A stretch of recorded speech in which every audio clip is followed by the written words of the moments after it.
چین اور پاکستان نے ایک بار پھر جنوبی ایشیا میں کسی بھی یک طرفہ کارروائی کی مخالفت کا اعلان کیا ہے۔ یہ بیان بظاہر امن مکالمے اور بین الاقوامی قانون کی بات کرتا ہے، مگر اگر اسے بھارت کے تناظر میں دیکھا جائے تو اس کے کئی اسٹریٹجک اور سیاسی پہلو سامنے آتے ہیں جنہیں نظر انداز نہیں کیا جا سکتا۔ آپ دیکھ رہے ہیں نیوز 18 کا سوشل میڈیا پلیٹ فارم اور میں ہوں آپ کا میزبان عرفان رینا۔ ناظرین، پیر کے روز بیجنگ میں چین کے وزیر خارجہ وانگ یی اور پاکستان کے وزیر خارجہ اسحاق ڈار کے درمیان 7ویں اسٹریٹجک مذاکرات ہوئے۔ ان مذاکرات کے بعد جاری ہونے والا مشترکہ بیان بظاہر علاقائی امن کی بات کرتا ہے، لیکن بھارت کے لیے یہ ایک سفارتی چیلنج اور اسٹریٹجک سگنل بھی ہے۔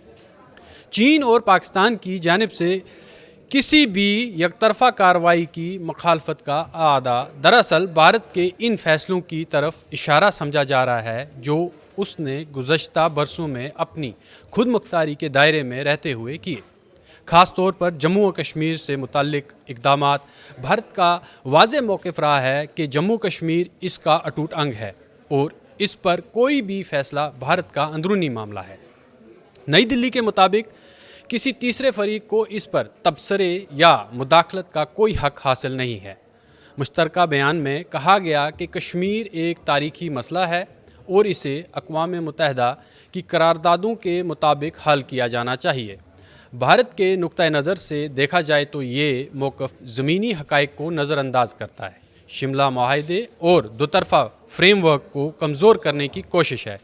بھارت کی خود مختاری پر بالواسطہ سوال اٹھتا ہے۔ بھارت بارہا واضح کر چکا ہے کہ کشمیر پر بات چیت صرف دو طرفہ ہو یا اس میں کسی تیسرے ملک، چاہے وہ چین ہی ہو، کا کوئی بھی گنجائش نہیں ہے کہ چین بھی اس میں آئے۔ صرف دو ممالک ہی اس میں بات کر سکتے، یا تو پاکستان یا بھارت۔ آپسی جو فریم ورک انہوں نے طے کیا ہے اس کے تحت یہ بات چیت کر سکتے ہیں۔ وہیں اسی مشترکہ بیان میں چین نے افغانستان سے دہشت گرد تنظیموں کے خاتمے کے لیے پاکستان کے مطالبے کی حمایت کی ہے۔ یعنی پاکستان کی حمایت میں چین بول رہا ہے، لیکن سب سے زیادہ دہشت گردی جو ہے اس سے جو بھارت ہے وہ ہمیشہ جوجھتا رہا ہے۔ بھارت کے لیے یہ نقطہ خاص طور پر اہم ہے کیونکہ بھارت کا موقف یہ رہا ہے کہ دہشت گردی کا سب سے بڑا شکار خود بھارت رہا ہے۔ کئی دہشت گرد تنظیموں کو سرحد پار سے حمایت ملتی رہی ہے۔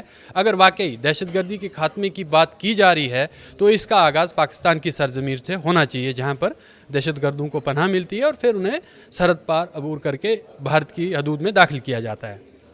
بھارت کی سیکورٹی ماہرین کا کہنا ہے کہ ان کے مطابق چین کا پاکستان کے موقف کی غیر مشروط حمایت کرنا خطے میں انسداد دہشت گردی کی کوششیں اور جو اس پر کوششیں ہو رہی ہیں ان پہ سوالیہ نشان کھڑا کرتا ہے۔ ان مذاکرات میں چین، پاکستان اور بنگلہ دیش کے درمیان سہ افریقی تعاون کو آگے بڑھانے پر بھی بات ہونی چاہیے، خاص طور پر شیخ حسینہ حکومت کے خاتمے کے بعد بننے والی نئی صورتحال میں۔ بھارت کے زاویے سے دیکھا جائے تو بنگلہ دیش بھارت کا قریبی پڑوسی اور اہم شراکت دار رہا ہے۔ خطے میں چین کا بڑھتا اثر رسوخ بھارت کے اسٹریٹجک مفادات کے لیے چیلنج بن سکتا ہے۔ سہ افریقی بلاک خطے میں طاقت کے توازن کو متاثر کر سکتے ہیں، تاہم بھارت یہ بھی سمجھتا ہے کہ بنگلہ دیش کی خود مختار ملک ہے اور اسے اپنے قومی مفاد میں فیصلے کرنے کا حق حاصل ہے۔ مشترکہ بیان میں سرحد پار بھی آبی وسائل جتنے بھی ہیں اس پر تعاون پر زور دیا گیا ہے کہ اس پر تعاون ہونا چاہیے۔ بھارت کے لیے یہ معاملہ اس کے لیے حساس ہے کیونکہ بھارت ہمیشہ بین الاقوامی آبی معاہدوں کی پاسداری کرتا رہا ہے۔